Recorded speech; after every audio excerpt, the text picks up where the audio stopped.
கொரிந்தியர் 12:9.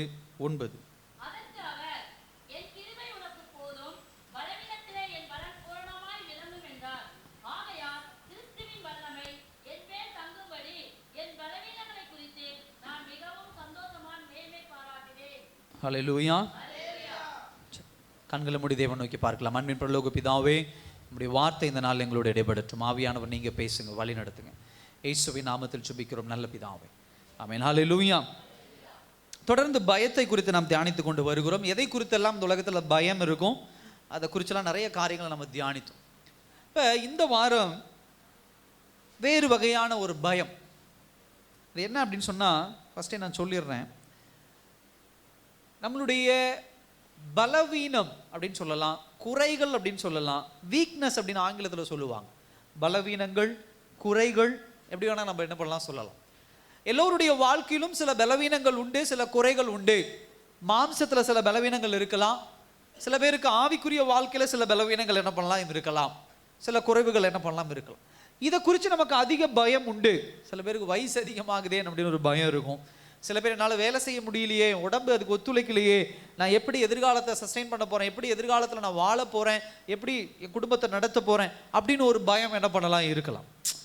இந்த மாதிரி நம்முடைய பலவீனத்தை குறித்ததான ஒரு பயம். நான் ஆவிக்குரிய பலவீனத்தை குறித்து இன்னைக்கு பேச போகிறது இல்லை, மாம்ச பலவீனம். ஏன்னா அப்போஸ்தலனாகிய பவுல் இங்கு குறிப்பிடுகிற விஷயமும் அதுதான்.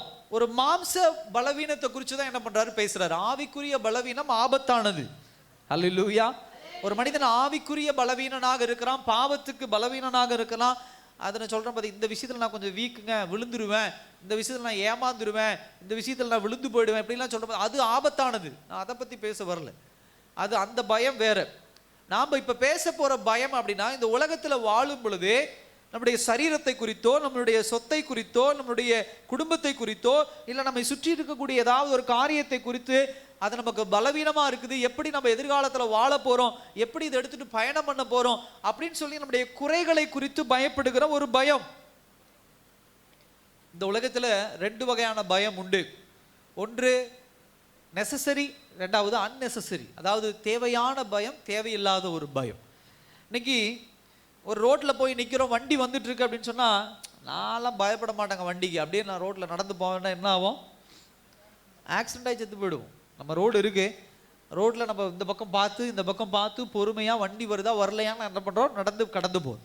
நான் இதுக்கெல்லாம் பயப்பட மாட்டேங்க, வண்டி வந்தால் வந்துட்டு போகுது, ஸ்ட்ரெயிட்டாக நான் என்ன பண்ணுவேன் அப்படியே நடந்து போவேன் அப்படின்னு சொன்னால் அது முட்டாள்தனம். அந்த இடத்துல இதுக்கெல்லாம் ஏன்டா பயப்படுற அப்படின்னா, ஏன் அந்த இடத்துல பயப்பட்டு தான் அவனை. எதுக்கு பயப்படணும், விபத்துக்கு பயப்படணும், ஆக்சிடென்ட்டுக்கு பயப்படணும், வாகனத்தை குறிச்சதான பயம் நமக்குள்ள என்ன பண்ணணும் இருக்கணும். அது மாத்திரமல்ல, ஒரு நெருப்பு இருக்கு அப்படின்னா நெருப்பை குறித்து தான், ஓ நெருப்பு, நம்ம அந்த பக்கம் போகக்கூடாது, அந்த ஒரு பயம் இருக்கணும். நெருப்புக்கெல்லாம் எனக்கு பயம் கிடையாதுனால யாரு தெரியுமா, நெருப்பை கண்டா அதுக்கு ஒரு பயம், அதுக்குண்டான ஒரு ரெஸ்பெக்ட் இருக்குது. கையை உள்ள விட்டா கை சுட்டுரும், கை வெந்து போயிடும். இது தேவையுள்ள பயம். அதே போல அன்னெசரி பயத்தை தான் இன்னைக்கு நம்ம என்ன பண்றோம், தியானித்து கொண்டு வரோம்.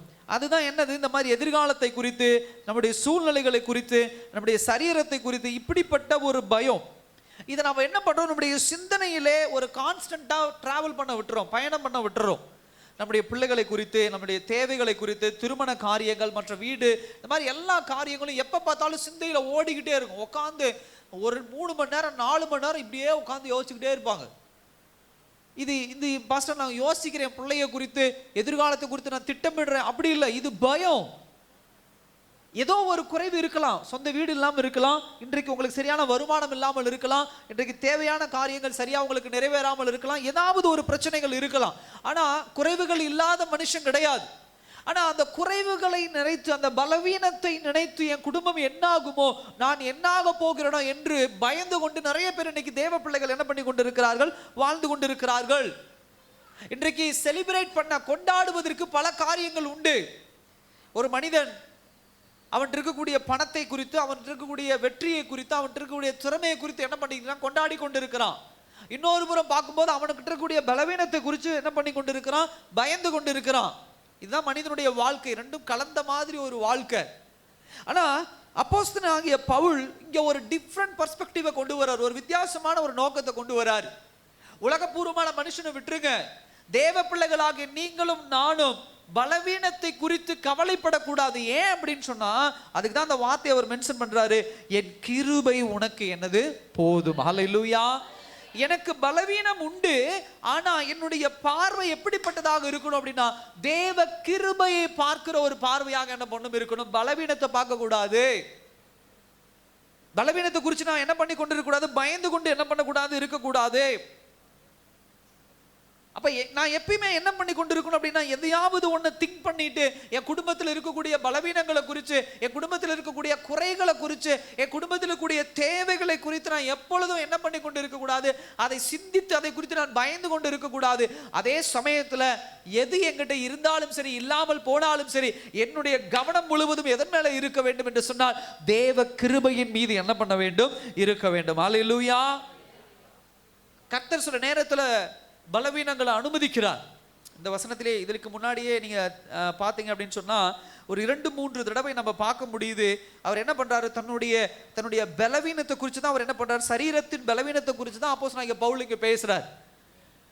ஆண்டவர்கிட்ட கேட்கிறார், ஆண்டவரே என் சரீரம் பலவீனமா இருக்கு, என் சரீரம் பலவீனமா இருக்கு, எப்படி நான் எதிர்காலத்துல ஓட போறேன், எப்படி எதிர்காலத்துல நடக்க போறேன், எப்படி எதிர்காலத்துல இதை செய்ய போறேன் அதை செய்ய போறேன் அப்படின்னு சொல்லி பயந்து கொண்டு ஆண்டவர்கிட்ட கேட்கிறார். அப்ப நம்ம என்ன எதிர்பார்ப்போம், ஆண்டவர்கிட்ட கேட்கறதெல்லாம் நடக்கணும். அல்லேலூயா. சில நேரத்தில் அப்படிதானே, என்னுடைய வீக்னஸ் எல்லாமே சரியாகணும், என்னுடைய பலவீனங்கள் மாறணும், என் குடும்ப கஷ்டங்கள் மாறணும், என் தேவைகள் எல்லாம் சந்திக்கப்படணும். இதுதான் நம்முடைய விருப்பம். இதை தான் நம்ம ஆண்டவர்கிட்ட கேட்போம். இதே தான் அப்போஸ்தலனாகிய பவுலும் கேட்கிறார். ஆனா ஆண்டவர் என்ன சொல்றாரு அப்படின்னு சொன்னா, அவருடைய பலவீனத்தை குறித்து, சுகத்தை குறித்து ஆண்டவர் பேசல. என்ன சொல்றாரு, என் கிருபை உனக்கு போதும், பலவீனத்திலே என் பலம் பூரணமாய் விளங்கும். ஹல்லேலூயா. நல்லா கவனிங்க. இவர் கேட்கறது ஒண்ணு, ஆண்டவர் சொல்றது ஒண்ணு. தட்டை எடுத்து வச்சுட்டு எனக்கு சாப்பாடு போடுங்கன்னு உட்கார்ந்து இருக்கிறீங்க, எங்க வீட்டுக்கு வரீங்க, பாஸ்டர் பசிக்குது அப்படின்னு சொல்லி ஒரு தட்டை உங்க கையில கொடுத்துட்றேன். பசியோட என்ன பண்றீங்க, தட்டை எடுத்து வச்சிருக்கிறீங்க. இப்ப நான் குண்டால என்ன பண்றேன், ஒரு பாத்திரத்துல என்ன கொண்டு வரேன், ஏதோ ஒன்று கொண்டு வரேன். நீங்க என்ன எதிர்பார்ப்பீங்க, சாப்பாடு, அரிசி சாப்பாடு, சாம்பார், ஏதோ ஒன்று எதிர்பார்ப்பீங்க. சரி, பாஸ்டர் பாத்திரத்தில் என்ன பண்றாரு, அரிசி சாப்பாடு கொண்டு வராரு அப்படின்னு சொல்லி நீங்க கேட்டதும் அதுதான், பசிக்குது பாஸ்டர் எனக்கு சாப்பாடு போடுங்க அப்படின்னு. நான் என்ன பண்றேன், அந்த பாத்திரம் ஃபுல்லா மண்ணை கொண்டு வந்து என்ன பண்றேன், கொட்டுறேன். பாஸ்டர் நான் பசிக்குது சாப்பாடு கொடுக்குன்னு கேட்டா நீங்க மண்ணை கொடுக்குறீங்க. இல்ல மண்ணு போதும், நீ மண்ணை சாப்பிடு அப்படின்னு சொன்னா எப்படி இருக்கும்? நான் கேட்டது ஒண்ணு, என் தேவை ஒண்ணு, ஆனா நீங்க கொடுக்கறது ஒண்ணு. அது என் தேவை கிடையாது. அதை வச்சு நான் வீடு கட்ட முடியும், அதை வச்சு நான் வேற ஏதாவது வேலை செய்ய முடியும். இப்ப என்னுடைய வயிற்றுக்கு என்ன தேவை, சாப்பாடு தேவை. இப்படிதான் இது ஒரு இந்த மாதிரியான ஒரு சிச்சுவேஷன் தான் இங்க நடக்குது. அவர் கேட்கறது, என் சரீர பலவீனத்திலிருந்து என்ன காப்பாத்துங்க ஆண்டவரே அப்படிங்கிறாரு. அவர் சொல்றாரு, என் கிருபை உனக்கு போதும், உன்னுடைய பலவீனத்துல அது பூரணமா என்ன பண்ணும், விளங்கும். எப்படி டர்ன் பண்றாருன்னு பாருங்க ஆண்டவர். பலவீனத்தை குறித்து நீங்க யோசிச்சுக்கிட்டே இருந்தீங்க, அது சரியாகுமான்னு அதற்குண்டான பதில தான் இன்னைக்கு நம்ம கொஞ்சம் ஆழமா நம்ம என்ன பண்ண போறோம், நம்ம தியானிக்க போறோம். முதல் பாயிண்ட் என்ன அப்படின்னு சொன்னா, பலவீனம் வரும் பொழுது நம்மளுடைய ரெஸ்பான்ஸ் எப்படிப்பட்டதாக இருக்கு, நம்முடைய பதில் எப்படிப்பட்டதாக இருக்கு. இன்னைக்கு நம்மகிட்ட சில குறைகள் இருக்குன்னு வச்சுக்கோங்களேன், குறைகள் தான் பலவீனம் அப்படி வச்சுக்கோங்க, நம்முடைய வீக்னஸ். என்கிட்ட சில குறைகள் இருக்கு அப்படின்னு சொன்னா, என்னுடைய குறைகள் எனக்கு வாழ்க்கையில வந்துருச்சுன்னா என்னுடைய பதில் எப்படிப்பட்டதாக இருக்கும். ஃபர்ஸ்ட் எப்படி இருக்கும் அப்படின்னு சொன்னா, டினையல் அப்படின்னு சொன்னா என்ன சொல்லுவோம் அப்படின்னு சொன்னா, என்னுடைய பிரச்சனை எனக்கு ஒன்றும் கிடையாது, நான் சந்தோஷமா தான் இருக்கேன், நல்லா தான் இருக்கேன் அப்படின்னு சொல்லி வெளியே ஒரு மாதிரி சொல்லிட்டு உள்ள ஒரு மாதிரி கவலைப்படுறதுக்கு ஒரு கூட்டம் உண்டு. அல்லேலூயா. ஆமாவா இல்லையா? நீங்க என்ன கூப்பிடலாம் பரவாயில்ல, அதை பத்திலாம் நான் கவலைப்பட போறது இல்லை அப்படின்னு சொல்லிட்டு, என்னதான் இருந்தாலும் நம்மளை கூப்பிடல இல்லை, திருமணத்துக்கு கூப்பிடல இல்லை, ஒரு ஃபங்க்ஷனுக்கு நம்ம கூப்பிடல இல்லை, சொந்தக்காரங்க கூப்பிடல இல்லை, இப்படி நம்ம பேசுறோமா இல்லையா? இப்போ சில பேருக்கு அப்படிப்பட்ட ஒரு வெளியே சொல்லலாம், பாஸ்டர் எனக்கு அதை குறிச்செல்லாம் கவலை இல்லை பாஸ்டர், என் குடும்பத்துக்கு அதை வீடு இல்லாதது குறிச்செல்லாம் எனக்கு கவலை இல்லை பாஸ்டர், எனக்கு அது இல்லாதது குறிச்செல்லாம் எனக்கு கவலை கிடையாது, இந்த குறை இருக்கு அதை குறிச்செல்லாம் நான் கவலைப்பட கிடையாது அப்படின்னு வெளியே நம்ம டினை பண்ணாலும், அதை தவிர்த்தாலும் உள்ளான இருதயம் சில நேரத்தில் என்ன பண்ணும், அதை குறித்து யோசிச்சு உட்காந்துருக்கும். இல்லாம போச்சே, இது இல்லாம போச்சே, இது கிடைக்காம போச்சே அப்படின்னு சொல்லி கவலைப்படுறோம். அப்படி ஒரு கூட்டம் உண்டு. அடுத்தது என்ன அப்படின்னு சொன்னா, நம்மளுடைய குறைகள் தான் நம்மளை வரையறுக்க ஆரம்பிச்சிடும், டிஃபைன் பண்ண ஆரம்பிச்சிடும். அல்லேலூயா. இப்போ சில பேருக்கு சில வரையறை உண்டு. இப்போ என்ன எப்படி வரையறைப்படுத்துவாங்க, என்ன எப்படி சொல்லுவாங்கன்னா பாஸ்டர் அப்படின்னு சொல்லுவாங்க. சில தொழில் செய்கிறவங்கள இந்த தொழில் செய்கிறவங்க, இப்போ ஒரு மகன் படிக்கிறான் அப்படின்னா, ஒரு பொண்ணு படிக்கிறான்னா அவ காலேஜ் படிக்கிறா, அவ ஸ்கூல் படிக்கிறா அப்படின்னு அவங்களை என்ன பண்றாங்க, வரையறுக்கிறாங்க. இதுதான் அவங்களுடைய ஐடென்டிஃபிகேஷன், அடையாளம்.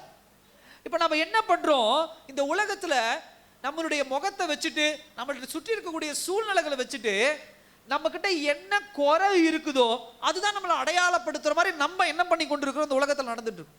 போறவங்க கிட்ட எனக்கு வீடு இல்லை, எனக்கு வீடு இல்லை, எனக்கு வீடு இல்லை, எனக்கு கார் இல்லை, கழுத்துல போடுறதுக்கு ஒரு செயின் கூட கிடையாது அப்படின்னு நீங்க சொன்னீங்க அப்படின்னு சொன்னா, ஒரு 3 தடவை 4 தடவை சொல்லிட்டீங்கன்னா 5ஆவது தடவை உங்களை பார்த்தாவே அவங்க என்ன பண்ணுவாங்க, சொல்ல ஆரம்பிச்சிருவாங்க. இன்னும் உனக்கு வீடு இல்லை, இல்லை வீடு இல்லாம கஷ்டப்படுறேன், இன்னும் உனக்கு நகை இல்லை, இல்லை நகை இல்லாம கஷ்டப்படுறேன், இன்னும் உனக்கு இந்த பூர்த்தி இந்த தேவை இன்னும் உனக்கு பூர்த்தி ஆகல அப்படின்னு சொல்லி உங்களை பார்த்த உடனே உங்களை ஒரு டெஃபினிஷன் கொடுத்துறாங்க, ஒரு வரையறை கொடுத்துறாங்க. உங்ககிட்ட என்ன குறை இருக்குதோ, உங்ககிட்ட எது இல்லாம இருக்குதோ அதுதான் நீன்றான். அல்லேலூயா. இதுக்கு யாரு கேட்டை ஓபன் பண்ணி விடுறதுன்னா நம்ம தான் கேட்டை ஓபன் பண்ணி விடுறோம். ஒரு மனுஷன்கிட்ட போய் குறைய சொல்லும் பொழுது, ஒரு மனுஷன்கிட்ட போய் தேவையில்லாத பலவீனங்களை சொல்லும் பொழுது, ஒரு தடவை கேட்பான், 2 தடவை கேட்பான், 3ஆவது தடவை வீடு இல்லாதவன் வராம்பார், வண்டி இல்லாதவன் வராம்பார், கையில காசு இல்லாதவன் வராம்பார், வேலை இல்லாதவன் வராம்பார், இதெல்லாம் சொல்றாங்க பாத்தீங்களா? இதுக்கெல்லாம் யார் வழி வகையை திறந்து கொடுக்குறா? நம்ம தான் திறந்து கொடுக்குறோம். ஸோ இப்படி நமக்கு பேர் இருக்குது, நமக்கு திறமைகள் இருக்குது, நம்மளை கர்த்தர் வழி நடத்துகிறார். இதெல்லாம் நம்மளை வரையறுக்காதபடி அவன் தேவனுடைய பிள்ளை, அவன் ஆசீர்வதிக்கப்பட்டவன், அவன் இப்படி அவன் அப்படின்னு சொல்றதை விட்டுட்டு அவன் இருக்கக்கூடிய குறைகள் அவனை என்ன பண்ணுவது, பேர்படுத்துவது, நேமாக்குவது.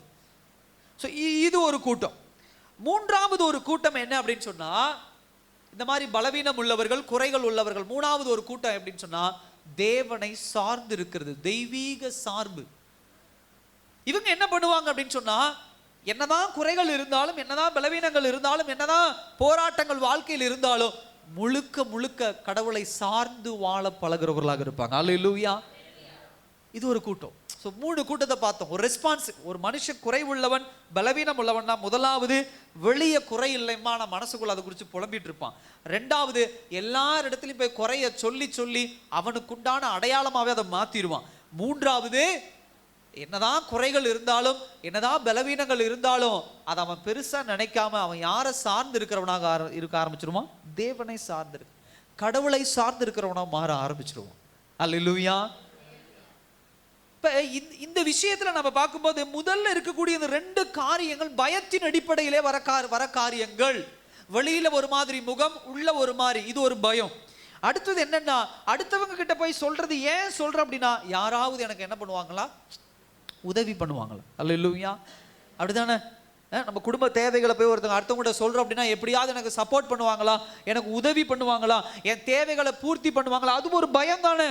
இது இருந்துட்டா நான் நல்லா இருப்பேன், இது இல்லாதனால எனக்கு ஒரு பயம். வீடு இல்லாதனால என்னைக்கு நான் நடுத்தருவில் நிற்க போறனோ, வேலை இல்லாதனால என்னைக்கு நான் நடுத்தருவில் நிற்க போறனோ, வண்டி இல்லாதனால என்னைக்கு என் வாழ்க்கை இப்படி ஆகுமோ அப்படிங்கிற ஒரு பயம்.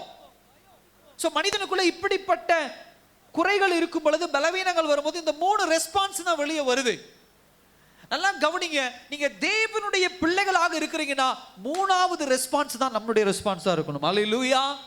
ஒருத்தர் உங்களை பார்த்து சில விஷயங்களை அடையாளப்படுத்தும் பொழுது, உங்ககிட்ட இருக்கக்கூடிய குறைகளை, உங்ககிட்ட இருக்கக்கூடிய பலவீனங்களை குறித்து அடையாளப்படுத்தும் பொழுது, நீங்க என்ன சொல்லணும் அந்த இடத்துல, ஆமாங்க என்கிட்ட இல்ல அப்படின்னு சொல்லுகிற பிள்ளைகளா இருக்கக்கூடாது. என் கர்த்தர் தருவார். ஹல்லேலூயா. என் தேவன் தருவார். என் கர்த்தர் கொடுத்தாலும் சரி, கொடுக்காட்டினாலும் சரி, அந்த பொருள் தான் என்னுடைய சந்தோஷத்தை தீர்மானிக்கிற விஷயம் அல்ல. ஹல்லேலூயா. அதுதான் தீர்மானிக்கிற விஷயம் அல்ல. ஒரு காரியம் இல்லைன்னா அதை குறித்து கவலைப்படுறது இல்லை. நேற்று ஒரு இடத்துக்கு நான் போயிருந்தேன். இப்போ ஒருவரோடு பேசி கொண்டு இருந்தேன். அப்போ ஒரு ஒரு ஒரு அழகான ஒரு ஒரு சாட்சியை சொன்னார். ஒரு அம்மாவா, அந்த அம்மா டாக்டர். யாரு அவங்க? ஒரு டாக்டர். அவங்க ஆண்டவரை ஏற்றுக்கொண்டவர்கள். இது நான் எப்போ சொல்கிறேன் அப்படின்னு சொன்னால், ஒரு 1970 அந்த காலகட்டங்களில். ஸோ அவங்க ஒரு டாக்டர், அவங்களுக்கு திருமணம் ஆகியிருக்கு, ஆண்டவரை ஏற்றுக்கொண்ட பிள்ளைகள். திருமணமாகி நிறைய நாட்களாக அவங்களுக்கு குழந்தை கிடையாது, சுத்தமாக குழந்தைகளே இல்லை. அப்போ ரொம்ப முயற்சி பண்ணுறாங்க, குழந்தை இல்லை. அதை பெருசாக எடுத்துக்காமல் என்ன பண்ணுறாங்க, சுவிசேஷம், அவங்களோட டாக்டர் தொழிலுக்கான புருஷன் மனைவி 2 பேரும் சேர்ந்து இதையே தான் பண்ணிட்டு இருக்கிறாங்க. அப்போ அவர்கள் சுவிசேஷம் சொல்லும் போதெல்லாம் அந்த காலகட்டத்தில் என்ன பண்ணாங்க, யாரும் அந்த சுவிசேஷத்தை ஏற்றுக்கொள்ளலை. முதல்ல உனக்கே என்ன இல்லைப்பா, குழந்தை இல்லை, நீ ஒரு டாக்டராக இருக்க, உனக்கு குழந்தை இல்லை, இயேசு அற்புதம் செய்வார்னு சொல்கிற, உனக்கு குழந்தை இல்லை என்று சொல்லி எல்லாருமே அவர்களை அவமானப்படுத்தி கொண்டே இருந்தாங்களாம். ஆனால் இந்த அம்மா அதை குறித்து ஒரு குறையாக நினச்சி அதை நின்று போகாமல் சுவிசேஷத்தை சொல்லிக்கிட்டே இருந்தாங்களாம். பணமும் நிறையா சேர்ந்துக்கிட்டே இருந்துச்சு. ஏன்னா டாக்டருக்கு போது அந்த காலத்தில் யோசிச்சு பாருங்க. அப்போ நிலங்களை என்ன பண்ணாங்களாம், அதிகமாக வாங்கிட்டே இருந்தாங்களாம். சரி என்ன பண்ணுறது இருக்கிற பணத்தை வச்சு அப்படி. ஒரு காலம் வந்த உடனே தான் கணவர் இறந்த பிறகு கடைசி காலகட்டத்தில் அந்த நிலங்கள் அனைத்தையும் ஒரு மிஷினரி ஸ்தாபனத்துக்கு என்ன பண்ணாங்களோ எழுதி வச்சாங்களாம். இன்றைக்கு 80 ஏக்கராவோ என்னமோ அந்த அம்மா வாங்கி வச்சிருக்காங்களாம். 80 ஏக்கராவும் ஒரு மிஷினரி ஸ்தாபனத்துக்கிட்ட இருக்குதான். ஹல்லேலூயா. இப்போ அந்த 80 ஏக்கராவில் என்ன நடக்குது அப்படின்னு சொன்னால், எந்தெந்த ஊர்லேயோ போய் மிஷினரி ஊழியம் செஞ்சுட்டு வயசான காலத்தில் இருப்பாங்க பாருங்க. ஏன்னா மிஷினரி ஊழியம் செய்யும்போது சரியான வருமானம் இருக்காது. நிலம் வாங்கி போடணும், பைக் வாங்கணும், கார் வாங்கணும், அப்படிலாம் கிடையாது. ஒரு ஒரு ஒரு ஒரு இங்கிருந்து அங்கே போவாங்க, ஒரு 2 குண்டாவை தூக்கிட்டு இப்படி தான் அவங்க வாழ்க்கை. அடிக்கப்பட்டு நொறுக்கப்பட்டு பிள்ளைகளை படிக்க வைக்க முடியாது, இப்படி தான் இருப்பாங்க. இப்போ இப்படிப்பட்ட ஜனங்களுக்கு அங்கே அழகாக தனித்தனியாக வீடு கட்டி கொடுத்து, அந்த ஸ்தாபனம் என்ன பண்ணுதா, அந்த அம்மாவுடைய நிலத்தில் வீட்டை கட்டி கொடுத்து அவர்களுக்கு அந்த வீடு சாகுற வரைக்கும் அவங்க அங்கே இருந்துக்கலாம். ஹல்லேலூயா. அவருடைய பிள்ளைகள் படிப்பதற்கு ஒரு பள்ளிக்கூடம். கவனிச்சு பாருங்க. இன்னைக்கு அந்த அம்மாவுடைய அந்த சம்பாத்தியம், அந்த ப்ராப்பர்ட்டியா இருந்திருந்தா அவங்க குழந்தைங்க 1ஓ 2ஓ தான் பயன்பெற்று இருக்கும். இன்றைக்கு ஏகப்பட்ட தேவனுடைய ஊழியம் செய்த பிள்ளைகள் வயதான காலத்தில் அனாதையாய் விடப்படாமல் இருக்க அந்த தாயை அன்றைக்கு ஆண்டவர் ப்ரிப்பேர் பண்ணியிருக்கிறார். அல்லேலூயா. தயார் பண்ணியிருக்கிறார். இன்னைக்கு ஏகப்பட்ட மிஷனரிமார்கள் அங்கே இருக்கிறாங்களாம். அப்படியே பிள்ளைகள், அவருடைய பேர குழந்தைங்க அங்கே படிக்கிறதுக்கு நல்ல CBSE ஸ்கூலு அப்படின்னு சொல்லி அவ்வளோ சந்தோஷமாக என்ன பண்ணுறாங்களோ அங்கே இருக்கிறாங்களாம். விருதுநகர் சைடு அந்த அந்த இடம் இருக்குதாம். நம்ம குறைகளை நினைத்து புலம்பிக் கொண்டு இருக்கிறோம். நல்லா கவனிங்க. ஆனால் நம்ம கர்த்தரை சார்ந்திருக்கிற பிள்ளைகளா நீங்க மாறிட்டீங்கன்னா, இந்த குறைவுகளை நினைத்து பயப்படாம அந்த குறைகளில் கர்த்தர் ஏதோ ஒரு திட்டம் வச்சிருக்கிறார். அல்லேலூயா. கர்த்தர் ஏதோ ஒரு பிளான் வச்சிருக்கிறார் என்பதை புரிந்து கொள்ளுகிற பிள்ளைகளா என்ன பண்ணுவோம் இருப்போம். இது ஃபர்ஸ்ட் பாயிண்ட். ரெண்டாவது, குறைகளை நினைத்து பயப்படுவதை காட்டிலும் நம்முடைய வாழ்க்கையில் இருக்கக்கூடிய குறைகள் தான் தேவ வல்லமை வெளிப்படுவதற்கான வழி. அல்லேலூயா. சத்தமா ஒரு அல்லேலூயா சொல்லுங்க. என் வாழ்க்கையில குறைகள் தான் கர்த்தருடைய வல்லமை இந்த உலகத்திலே வெளிப்படுவதற்குண்டான ஒரு வழி. இந்த உலகத்திலே நமக்கிட்ட இருக்கக்கூடிய குறைகள், நம்முடைய பலவீனங்களை வச்சு இந்த உலகம் நம்மை அவமானப்படுத்தும். அதை மறைச்சிக்கோ, இந்த குறைய வெளியே காட்டிராத, இந்த பலவீனத்தை வெளியே காட்டிராத, இதை இப்படி வெளியே காட்டிட்டீங்கன்னா என்ன ஆகும், உனக்கு பேர் உனக்கு அவமானம் ஆயிரும், நீ உனக்கு ஒரு கெட்ட பேர் வந்துடும், இப்படிதான் இந்த உலகம் சொல்லி கொடுக்கும். ஆனா ஒரு விஷயம் புரிந்து கொள்ளுங்க, என் வாழ்க்கையில ஏற்படுகிற குறைகள் மூலமாக தான் தேவனுடைய வல்லமை இந்த உலகத்திலே பிரகாசிக்கும். அல்லேலூயா. இது ரொம்ப முக்கியமா கவனிக்க வேண்டிய ஒரு விஷயம். இந்த உலகத்துல எல்லா ஜனங்களும் குறைகளை தவிர்ப்பதற்கு தான், பலவீனங்களை தவிர்ப்பதற்கு தான் முயற்சி பண்ணுவாங்க. ஆனா தேவ பிள்ளைகள் எப்பொழுதும் குறைகளை எதிர்பார்த்து வாழ்கிற பிள்ளைகளா என்ன பண்ணணும் இருக்கணும். அல்லேலூயா. அப்படி எதிர்பார்த்து வாழ்ற பிள்ளைகளா இருந்தாதான் கர்த்தர் யார் என்பதை நாமும் அறிந்து கொள்ள முடியும், நம்மை சுற்றி உள்ளவர்களும் என்ன பண்ண முடியும், அறிந்து கொள்ள முடியும். அல்லேலூயா. ஏன்னா இந்த உலகம் நம்ம எப்படி பழக்க வைக்கிறதுன்னு சொன்னா, அப்படியே பெரிய ஸ்ட்ராங்கான ஒரு ஆளா, நல்ல பலனுள்ள ஒரு ஆளா, எல்லா திறமைகளும் உடைய ஒரு ஆளா, அதே போல சுயமாக தனக்குண்டான எல்லாவற்றையும் சுதந்திரித்துக் கொள்ளுகிற ஒருவனாக தான் இந்த உலகம் பார்க்க ஒவ்வொரு மனுஷன் என்ன பண்ணுது, முயற்சிக்குது. அவன்கிட்ட குறை இருந்தா அவனை எப்படி பார்க்க ஆரம்பிக்கிறாங்க, அவனை மட்டம் தட்ட ஆரம்பிக்கிறாங்க, அவனை தாழ்த்த நினைக்கிறாங்க. அவன்கிட்ட திறமை இல்லை, அவன் தன்னைத்தானே பார்த்து கொள்றதுக்கு வழி இல்லை அப்படின்னு சொல்லி அவனை என்ன பண்றாங்க, தரைக்குறைவா பேசுறாங்க. இதுதான் இந்த உலகத்தினுடைய பொருளாதாரம். ஒரு மனுஷனை இப்படிதான் பொருளாதாரமாக எடை போடுகிறார்கள். ஆனா கர்த்தர் எப்படி பார்க்கிறார் அப்படின்னு சொன்னா, நம்மளுடைய பலவீனத்துல தான் அவருடைய பலம் இந்த உலகத்துல என்ன பண்ணும், வெளிப்படும். அல்லேலூயா. நம்முடைய பலவீனத்துல தான் தேவனுடைய கிருபை இந்த உலகத்துல வெளிப்படும். அப்ப பலவீனங்களை குறித்தோ இல்ல குறைகளை குறித்தோ இந்த உலகத்துல நாம பயப்பட தேவையில்லை. நாம தெளிவா புரிஞ்சுக்கணும், நான் கர்த்தரை சார்ந்து இருக்கிற பிள்ளைங்கன்னா கர்த்தர் என் வாழ்க்கையில் இருந்து வெளிப்பட போகிறார். அல்லேலூயா. அவருடைய வல்லமை வெளிப்பட போகிறது, அவருடைய கிருபை வெளிப்பட போகிறது. சகோதர சகோதரியே, ஒருபோதும் பலவீனங்களும் குறைகளும் உங்களை இந்த உலகத்திலே தகுதி இல்லாமல் செஞ்சிடாது.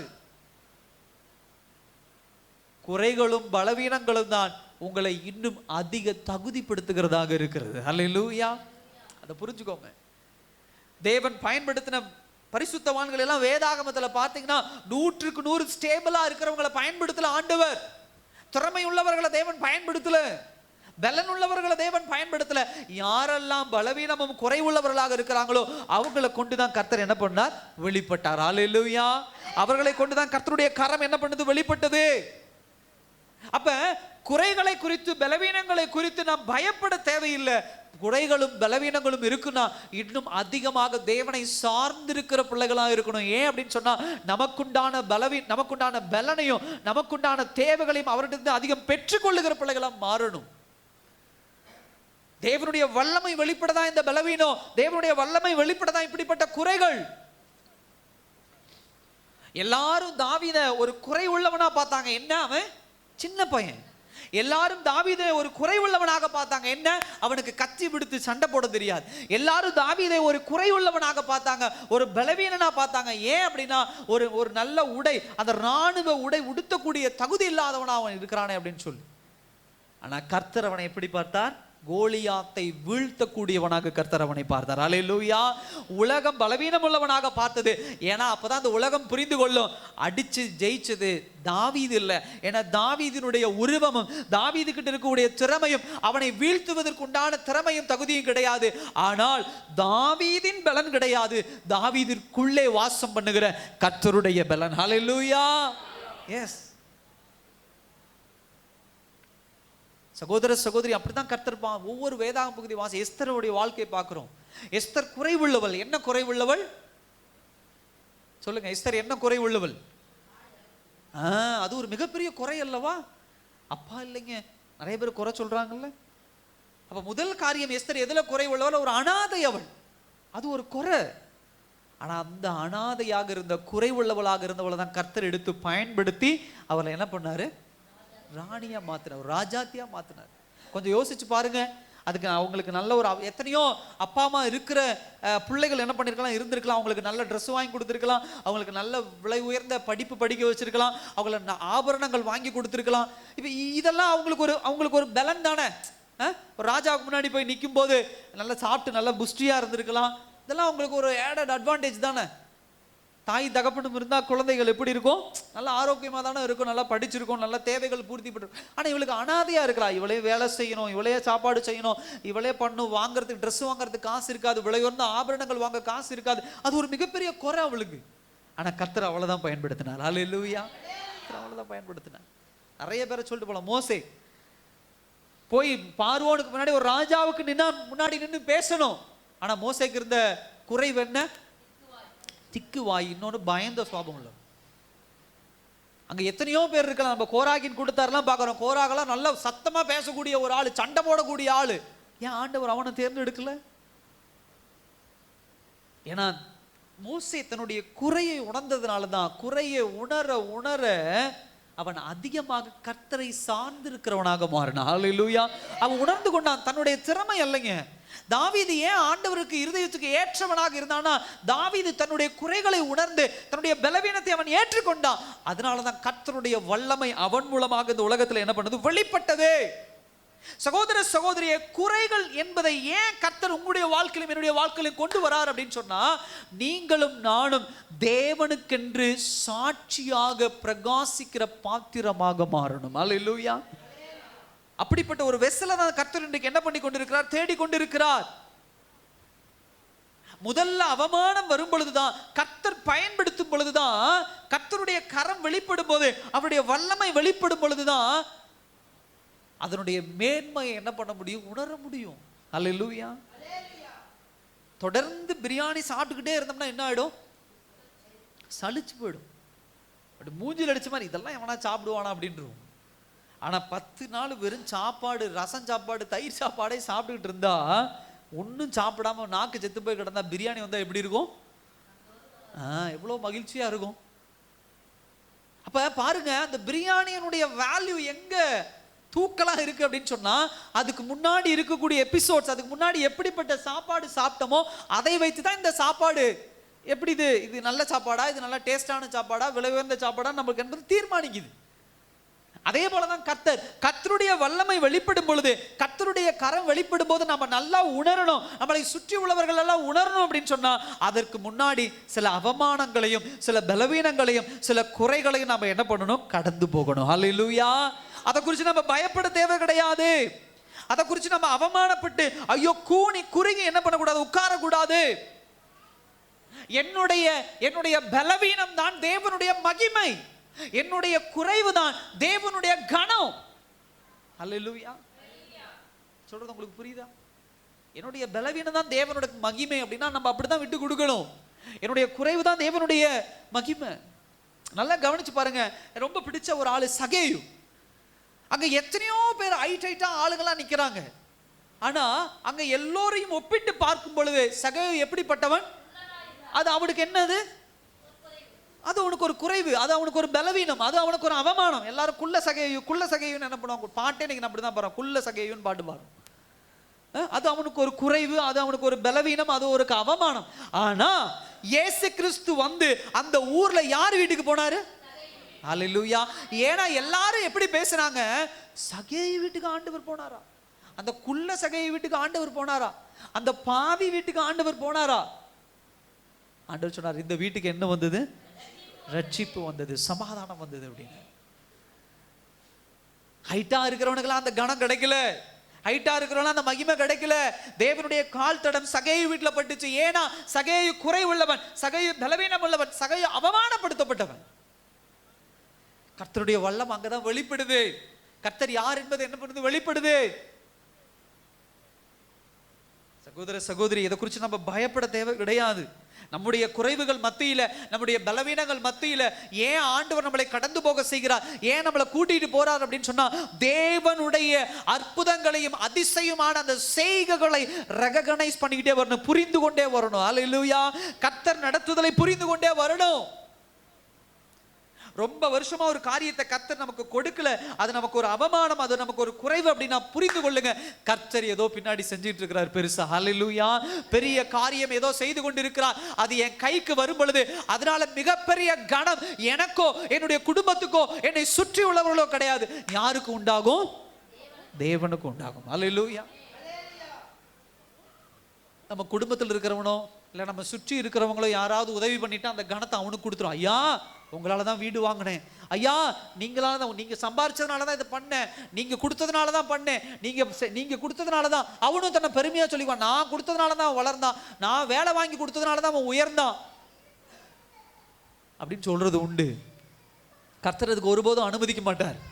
அவருடைய கணத்தையும் அவருடைய மகிமையும் யாருக்கு கொடுக்க கர்த்தருக்கு விருப்பம் கிடையாது. கர்த்தர் கொடுக்க விருப்பப்படுகிறவர் அல்ல. சகோதர சகோதரி தெளிவா புரிஞ்சுக்கோங்க. எப்பயுமே கர்த்தர் நம்முடைய வாழ்க்கையிலே செயல்படுகிறத அறிந்து கொள்ளுகிற பிள்ளைகளா இருந்தா இப்படிப்பட்ட பலவீனத்தை குறித்தும் குறைகளை குறித்தும் நம்ம கவலைப்பட வேண்டிய பிள்ளைகளா இருக்க மாட்டோம், பயப்பட வேண்டிய பிள்ளைகளா இருக்க மாட்டோம். அப்போஸ்தலனாகிய பவுல் ஒரு 5 காரியம் சொல்றார் கர்த்தர் எங்கெங்கெல்லாம் செயல்படுகிறார்னு சொல்லி. முதலாவது என்ன அப்படின்னா வீக்னஸ். வீக்னஸ் எப்படி சொல்ல, இன்எபிலிட்டிஸ். அதாவது என்றைக்கு ஒரு மனிதன் திறமை இல்லாதவனா இருக்கிறானோ அவனுக்குள்ள இருந்து கர்த்தர் செயல்பட ஆரம்பிக்கிறார். அதுக்காக பாஸ்டர் படிக்க வேண்டாம்னு சொல்லிட்டாரு, ஸ்கூல் போக வேண்டாம்னு சொல்லிட்டாரு, வேலைக்கு போக வேண்டாம்னு வீட்லயே கால் மேல கால் போட்டுட்டு உட்காந்துருக்கிறது இல்லை. ஹல்லேலூயா. அது கிடையாது. நல்லா புரிஞ்சுக்கோங்க. எல்லோரும் நாம் வாழ்கிற, எல்லா மனுஷனும் வாழ்கிற ஒரு வாழ்க்கையில தான் வாழ்ந்துட்டு இருப்போம். ஒன்று நம்ம படித்த படிப்புக்கு உண்டான வேலை இல்லாமல் இருக்கலாம், இல்லை நம்ம வேலை செய்கிற இடத்துல நம்மளை அவமானப்படுத்தலாம், இல்லை நம்ம தகுதிக்கு உண்டான வேலை நமக்கு கிடைக்காம இருக்கலாம். ஆனால் நம்ம கண்டிப்பாக வேலைக்கு போகணும், கண்டிப்பாக நம்ம படிக்கணும், இதெல்லாம் நம்ம செஞ்சுக்கிட்டு தான் இருக்கணும். நம்ம வேலையை நம்ம செஞ்சுக்கிட்டு தான் இருக்கணும். அல்லேலூயா. ஆடு மேய்க்கிறான் தாவீதுனா ஆடு மேய்ச்சிட்டு தான் இருக்கணும். கோலியாத்துக்கிட்ட போய் நிற்கணும்னா கோலியாத்துக்கிட்ட போய் தான் நிற்கணும். அதெல்லாம் அவனுடைய வேலை. நம்ம பார்க்குறோம் யோசேப்பு போத்திபார் வீட்டில் போயிட்டு சும்மா உட்காந்துட்டு இருக்கல. கர்த்தர் என்ன சொல்லிட்டாரியா, வானத்து நட்சத்திரங்கள் விழுந்து விழப்போகுது, நெற்கட்டுக்கெல்லாம் எனக்கு விழுந்து வணங்க போகுது அப்படின்னு சொல்லி அங்கே போத்திபார் வீட்டில் ஒளிஞ்சுக்கிட்டு விளையாண்டுக்கிட்டு இல்லை. ஆண்டவர் அவரை உயர்த்துறதுக்கு முன்னாடி போத்திபார் அவனை உயர்த்திட்டு வரான். அல்லேலூயா.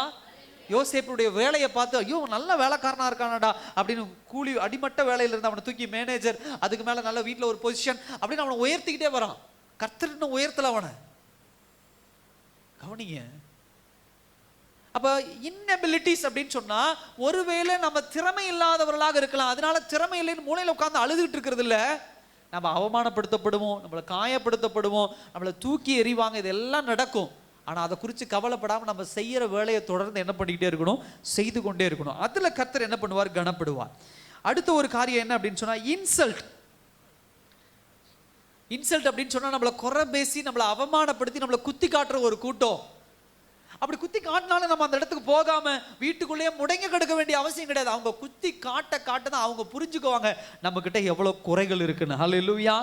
உங்ககிட்ட வீடு இல்லை, உங்ககிட்ட நகை இல்லை, உனக்கு குழந்தை இல்லை, உனக்கு இது இல்லை, உனக்கு அது இல்லைன்னு அவன் நோட் பண்ணுறான். ஹல்லேலூயா. சத்தமா சொல்லுங்க, ஆமாவா இல்லையா? அப்போ அவன் ஒவ்வொன்றா நோட் பண்ணுறான், அவங்ககிட்ட இதெல்லாம் இல்லை. அப்போ கொஞ்ச நாளுக்கு அப்புறம் கர்த்தர் ஒவ்வொன்றா கொடுக்கும்போது அவன் பார்ப்பான், பாரா வீடு இல்லாமல் வீடு வாங்கிட்டான், கார் இல்லாமல் கார் வாங்கிட்டான், கழுத்தில் ஒரு செயின் கிடையாது, இன்னைக்கு செயின் வாங்கிட்டான். இன்னைக்கு குடும்பம் பாரு சண்டையும் சச்சரவுமா இருந்து, இன்னைக்கு சண்டை என்ன பண்ணுறது, எல்லாத்தையும் சமாதானமாக இருக்காங்க, பிள்ளைகளுக்கு நல்ல திருமணம் பண்ணிட்டாங்க, குடும்பம் சமாதானமாக இருக்குதுயா. அல்லேலூயா. நம்ம கூட அதெல்லாம் மறந்துருப்போம். இன்னைக்கு இங்கே இருக்கிற எத்தனையோ பேர்த்த ஆண்டவர் என்னங்க உங்களுக்கு கொடுத்தாருன்னா சரியா நமக்கு தெரியாது. ஆனால் என்னைக்கு உங்கள் மேலே பொறாமப்பட்டுகிட்டே இருக்கான் பாரு, அவன்கிட்ட போய் உட்காந்து ஒரு 5 நிமிஷம் பேசி பாருங்க. உனக்கு என்னப்பா நீ இது வாங்கிட்ட, உனக்கு என்னப்பா நீ இதை செஞ்சுட்ட, உனக்கு அப்போ தான் நம்மளே உணர்வோம், ஓ இதெல்லாம் நம்ம வாங்கிட்டோம், அதெல்லாம் இல்லாமல் இருந்தோம் ஒரு காலத்தில் அப்படின்னு. அல்லேலூயா.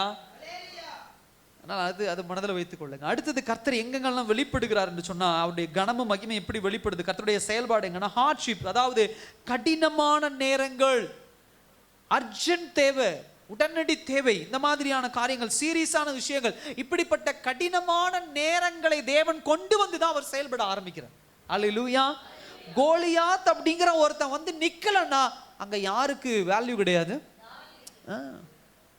பஞ்சம் அப்படின்னு ஒரு காரியம் வரலன்னா அங்க யாருக்கு கனம் கிடையாது, யோசேப்புக்கு கனம் கிடையாது. பஞ்சம்னு ஒரு காரியம் வரல அப்படின்னா யோசேப்பை குறித்து யாக்கோபுடைய சகோதரர்களோ ரெகனைஸ் பண்ணியிருக்க முடியாது, புரிந்து கொள்ள முடியாது. ஸோ தேவன் எல்லா சிச்சுவேஷன், அந்த சூழ்நிலைகளை, கடினமான சூழ்நிலைகளை நம்முடைய வாழ்க்கையில ஏன் உருவாக்குறார் அப்படின்னு சொன்னா நம் மூலியமாக அவருடைய நாமம் மகிமைப்படுவதற்காக. ஹல்லேலூயா. நம் மூலியமாக அவருடைய நாமம் பிரஸ்தாபப்படுவதற்காக. அதுக்காக தான் உபத்திரவங்கள் நேரத்தில், அதே போல கடைசியாக டிப்ரெஷன் அப்படின்னு சொல்ற மாதிரி ப்ரெஷர், ஸ்ட்ரெஸ், சில நேரங்களில் ஒரு பெரிய ப்ரெஷர், அழுத்தம், இதை செய்ய அதை செய்ய, இதை வாங்க அதை வாங்க, இதை பண்ண அதை, கையில் ₹1 கிடையாது. ஹல்லேலூயா. நல்லா கவனிச்சு பாருங்க, 20,000 பேரை சாப்பிட உட்கார வைங்கன்றார் ஆண்டவர். எல்லாரும் சாப்பிட உட்காந்துட்டான். இப்போ 12 சீஷர்கள் வந்து இயேசுக்கு பக்கத்தில் நிற்கிறான், ஆண்டவர் எல்லாத்தையும் சாப்பிட உட்கார வச்சுட்டேன் அப்படின்னு. சரி நீங்கள் ஏதாவது சாப்பாடு இருந்தால் கொடுங்க அப்படின்னு. எப்படிப்பட்ட ப்ரெஷர் அது. ஹல்லேலூயா. யோசிச்சு பாருங்க. உங்கள் வீட்டுக்காரர் கணவன் மனைவி இருக்கீங்க, வீட்டுக்கு ஒரு 10 பேர் கெஸ்ட்டு வந்துடுறாங்க. நல்லா கவனிங்க, புரியும் உங்களுக்கு. 10 பேர் என்ன பண்ணிடுறாங்க, கெஸ்ட்டு வந்துடுறாங்க. அப்போ வீட்டுக்காரருக்கு ஃபோன் பண்ணுறீங்க, ஏங்க இந்த மாதிரி 10 பேர் வந்துட்டாங்க, என்ன பண்ணுறது அப்படின்னு. நீ எல்லாத்தையும் சாப்பிட உட்கார வை அப்படிங்கிற. நீ ஒன்றும் பண்ண வேண்டாம், நீ சாப்பிட மட்டும் நீ உட்கார வை அப்படிங்கிறார். நீங்களும் என்ன பண்ணீங்கன்னா, சரி வராரு வீட்டுக்காரர் வராது, சாப்பிட உட்கார வைக்கலாம்னு சொல்லி எல்லாத்தையும் தட்டுக்கிட்டலாம் ரெடி பண்ணி சாப்பாடு ரெடி பண்ணிட்டாருங்க, வீட்டுக்காரர் கொண்டு வருவார், கவலைப்படாதீங்க அப்படின்னு எல்லாம் உட்கார வச்சு. அவர் அங்கிருந்து வெறுங்கையை வீசிட்டு வர்றார். வெறுங்கையை வீசிட்டு வந்து, ஏங்க சாப்பாடுங்க நீ இருக்குல்ல, நீ தான் கொடு, உங்கள்கிட்ட இருந்தால் கொடு அப்படின்னு சொன்னால் நீங்கள் என்ன பண்ணுவீங்க? என்ன பண்ணுவீங்க? கோவம் வருமா வராதா? அது மேலே உட்காந்துருக்கிறவன் குண்டா எடுத்து அடிக்க ஆரம்பிச்சிருவான். டே நான் கம்முன்னு அப்பயே போயிருப்பேன், உங்கள் வீட்டுக்காரர் சாப்பாடு வாங்கிட்டு வர்றான்னு சொல்லி எனக்கு தட்டுக்கிட்டெல்லாம் போட்டு இலகளெல்லாம் போட்டு உட்கார வச்சு வெறும் இலையோட அனுப்புறியாடா அப்படின்னு. அந்த மாதிரி ஒரு சுச்சுவேஷன் தான். எல்லாத்தையும் உட்காருங்கன்னு உட்கார வச்சாச்சு. ஆண்டவர் இருக்கார், உங்ககிட்ட ஏதாவது இருக்குதா? அது ஒரு ப்ரெஷர். ஏன் அப்படிப்பட்ட ஒரு அழுத்தத்தை, ஏன் அப்படிப்பட்ட ஒரு பிரஷரை கர்த்தர் அங்க உருவாக்குறார் அப்படின்னு சொன்னா, அந்த சீஷர்கள் புரிந்து கொள்ளணும், இப்ப என் கையில ஒன்றும் இல்லை அப்படின்னு சொல்லி அவங்க புரிந்து கொண்டதுனால அடுத்தது ஆசீர்வதிக்க 5 அப்பம் 2 மீன் 20,000 பேரும் சாப்பிட்டு இப்ப அவங்க கையில என்ன இருக்குது? 12 கூடையில ஒவ்வொருத்தன் கையிலையும் ஒவ்வொரு கூடை. ஹல்லேலூயா. அந்த ஒவ்வொரு கூடையிலும் என்ன இருக்குது? அப்பமும் மீனும் இருக்கிறது. புரிஞ்சுக்கிட்டீங்களா? இல்லைன்னா சொல்லிடுவோம்ல, நான் என் கையில் 10 மீன் இருந்துச்சு, என் கையில் 10 அப்பம் இருந்தது, மீதி 10 ஆண்டவர் கொடுத்தாரு. சில நேரத்தில் நம்ம சொல்கிறோம், என் திறமை, நான் படிப்பின் திறமை, என் குடும்ப சொத்து. சில நேரத்தில் இப்படிலாம் நம்ம சொல்லிடுறோம். ஆண்டவருக்கு தெரியும் நம்மளுடைய மைண்ட் எப்படி பேசும், நம்மளுடைய இருதயம் எப்படி சிந்திக்கணும். சில நேரத்தில் அதில் தான் கடைசி டெட் எண்ட் வரைக்கும் பிடிக்கிறார். நான் கொடுத்தா இவன் அதை ரெகனைஸ் பண்ண மாட்டான், நான் கொடுத்தா இவன் நிற்க மாட்டான் தெய்வ சமூகத்தில், நான் கொடுத்தா விசுவாசத்தில் அவன் நிலை நிற்க மாட்டான் அப்படின்னு சொல்லி சில நேரத்தில் கடினமான சூழ்நிலைகளுக்குள்ள கர்த்தர் நம்ம அதான் கொண்டு போறாரு. தயவு செய்து அப்படிப்பட்ட சூழ்நிலைகள், கர்த்தரை சார்ந்து வாழும் பொழுது அப்படிப்பட்ட சூழ்நிலைகள் உருவாகுது, நான் ஒப்பு கொடுத்துருங்க கர்த்தருடைய சமூகத்தில். ஸோ இந்த மாதிரியான காரியங்கள். மூணாவது ஒரு காரியம், நான் ஏற்கனவே சொன்னது போல, நம்மளுடைய பலவீனம் தான் கிறிஸ்தவ வாழ்க்கையிலே நமக்கு பலன். ஹல்லேலூயா. நல்லா கவனிங்க, நம்மளுடைய பலவீனம் தான் கிறிஸ்தவ வாழ்க்கையிலே பலன். நல்லா புரிஞ்சுக்கோங்க. உலகபூர்வமான வாழ்க்கைங்கிறது வேறு, ஆனா தேவனுடைய பிள்ளைகளாகிய உங்களுடைய வாழ்க்கையும் என்னுடைய வாழ்க்கையும் வேறு. உலகபூர்வமான வாழ்க்கையிலே ஒருத்தன் பலன் உள்ளவனாக, படித்தவனாக, சம்பாதிச்சவனாக, திறமை உள்ளவனாக, பணம் அதிகம் உண்டவனாக இருந்தா அவன் பலவான் அப்படின்னு உலகம் போற்றிக்கிட்டு இருக்கோம். ஆனா நீங்க தேவனுடைய பிள்ளையா மாறிட்டீங்கன்னா, என்றைக்கு உங்களுக்குள்ள பலவீனம் வருதோ அதுதான் உங்க வாழ்க்கையில பலன், அதுதான் உங்களுக்கு உண்டான உயர்த்தி கொண்டு போகிறது, அதுதான் உங்களை மேன்மைப்படுத்த போகுது. அல்லேலூயா. கவனமா கவனிங்க, புரியும் உங்களுக்கு. எப்படி பாஸ்டர் நான் ஆண்டவரை ஏற்றுக்கொண்டேன், தேவனுடைய பிள்ளை, தேவன் இந்த பூமிக்கே சொந்தக்காரர், நான் ஏன் குறைவுள்ளவனா இருக்கணும், நான் ஏன் பலவீனப்பட்டவனாக இருக்கணும், நான் ஏன் இந்த உலகத்துல இன்சல்ட் பண்ணப்பட்டவனாக இருக்கணும், நான் ஏன் பாஸ்டர் அப்படின்னு உங்களுக்கு ஒரு கேள்வி வரலாம். ஏன்னா ஒரு 4 பாயிண்ட் சொல்ற பாருங்க. முதலாவது, நம்மளுடைய பலவீனம் தான் நாம் தேவனை சார்ந்திருக்கிற பிள்ளைகளாக நம்மளை என்ன பண்ணி கொண்டிருக்கோம், உருவாக்கி கொண்டிருக்கோம். ஹல்லேலூயா. ஆமாவா இல்லையா? தேவனை சார்ந்திருக்கிற பிள்ளையா நம்ம எப்ப மாற ஆரம்பிப்போம், நமக்கு பலவீனம் வரும் பொழுதுதான். நல்ல வேலை இருக்குது, நல்ல சாப்பாடு இருக்குது, நல்ல நகை இருக்குது, நல்ல கையில காசு இருக்கு அப்படின்னு சொன்னா, நல்ல உடம்பு திடகாத்திரமா தைரியமா இருக்குன்னா சபைக்கெல்லாம் வர முடியாது பாஸ்டர். டைம் இல்லை பாஸ்டர், கல்யாணத்துக்கு போகணும், ஊருக்கு போகணும், அங்கே வரணும், அங்கே வளகாப்பு நடக்குது, இங்கே ஏதோ நடக்குது, அங்கே ஏதோ நடக்குது, அவங்களுக்கு குழந்தை பிறந்திருக்குது பாஸ்டர், ஞாயிற்றுக்கிழமையில ரெஸ்ட் எடுக்கணும், நான் உடம்புக்கு ரெஸ்ட் கொடுக்கணும், நான் அங்கே போயிட்டு வந்தேன், இங்கே போயிட்டு வந்தேன், பேக் பெயின் ஆயிடுச்சு, காரில் போயிட்டு வந்தேன். இப்படிப்பட்ட காரியங்களை சொல்லி நம்ம எதை தவிர்க்கிறோம், சபைக்கு வரதை தவிர்க்கிறோம், ஜபம் பண்றதை தவிர்க்கிறோம், வேத வசனம் வாசிக்கிறதை தவிர்க்கிறோம், டைம் இல்லை அப்படின்னு சொல்லி. நல்லா கவனிங்க, இப்படிப்பட்ட ஒரு கடினமா, இப்படிப்பட்ட நீங்க நினைச்சுக்கிறீங்க நான் ஹாப்பியா இருக்கேன் அப்படின்னு, இப்படிப்பட்ட சூழ்நிலையில ஆண்டவர் ஒரு திருப்பி போடுவேன், டப்புன்னு வேலை போயிடும், செய்யற காரியம் எல்லாம் இழப்பு வந்துடும், நம்ம எதெல்லாம் மேன்மையா நினைச்சிட்டு இருந்தோமோ அதெல்லாம் டப்புன்னு விழுந்துரும். இப்ப என்ன ஆரம்பிச்சிடும், சபைக்கு நேரம் விட, ஆண்டவரே தொடுங்கப்பா, கர்த்தரே எனக்கு வேலையை கொடுங்க ஆண்டவரே, ஆண்டவரே எனக்கு இதை கொடுங்க ஆண்டவரே, இதை இழந்து போயிட்ட கொடுங்க ஆண்டவரே. அதுக்கு முன்னையே ஸ்டேபிளா இருந்திருக்கலாம். அல்லேலூயா.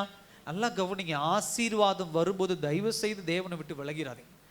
எல்லா விஷயத்திலையும் சொல்றேன், தேவ சமூகத்துக்கு வர்றது, காலையில ஜெபிக்கிறது, வேதவசனம் வாசிக்கிறது, பரிசுத்த வாழ்க்கை, தேவனுக்கு கொடுக்க வேண்டிய காரியங்கள், இது எல்லா விஷயத்திலும் ஆசீர்வாதம் வருது, கர்த்தர் உங்கள்கிட்ட கொடுக்குறாருன்னா தயவு செய்து அதிலிருந்து மாறிடாதீங்க. நீ மாற மாற கர்த்தர் உனக்கு வைத்திருக்கிற அந்த லெவலை போய் நம்ம அடைய முடியாது. கர்த்தர் நமக்கு வைத்திருக்கிற மேன்மையை போய் என்ன பண்ண முடியாது, அடைய முடியாது.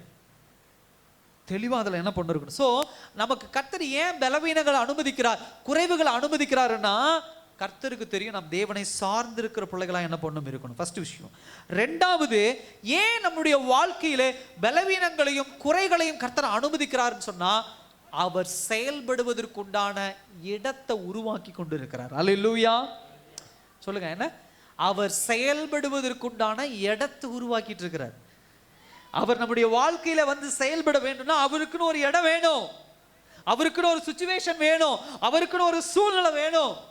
எல்லாம் நம்மளை ஆக்கிரமிச்சிருச்சுன்னா அவர் செயல்படுவதற்கு அங்கே இடம் கிடைக்காது, அவர் செயல்படுவதற்கு என்ன பண்ணாது இருக்காது.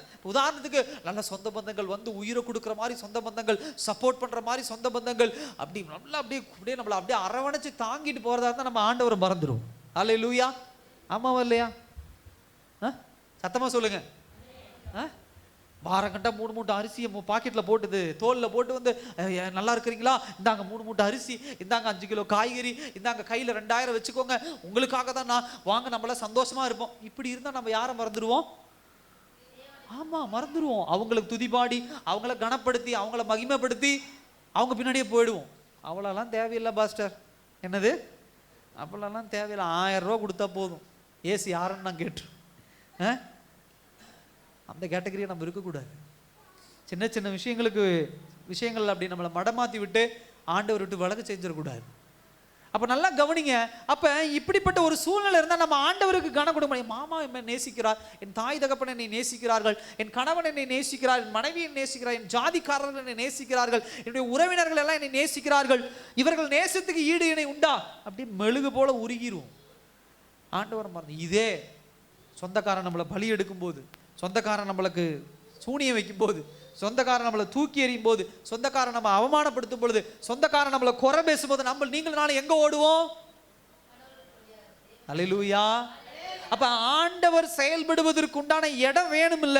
அதனால சில நேரங்கள்ல நம்மை சுற்றி இருக்கிறவங்க நம்மளை அவமானப்படுத்துவான், நம்மளை சுற்றி இருக்கிறவங்க நம்மளை கேவலப்படுத்துவான், நம்மளை சுற்றி இருக்கிறவங்க நம்ம இருக்கிற குறைகளை கண்டுபிடிப்பான். நம்மளும் சில நேரத்துல பலவீனப்படுவோம். ஏன்னா கடவுள் அங்கு செயல்படுவதற்கு, கர்த்தர் அங்க வர்றதுக்கு வீட்டுல இடம் இல்லை. அல்லேலூயா. வீட்டில் இடம் இல்லை பாஸ்டர், ஆண்டவர் வரத்துக்கு இப்பெல்லாம் இடம் இல்லை. சொந்தக்காரங்க வந்துட்டாங்கன்னா 3 நாளைக்கு அப்படியே சாப்பாடா, இதான் அதான், டிவியா, படமா, தேட்டரா, அதான் இதான், அப்படியே ஒரே குதூகலம் கொண்டாட்டம்.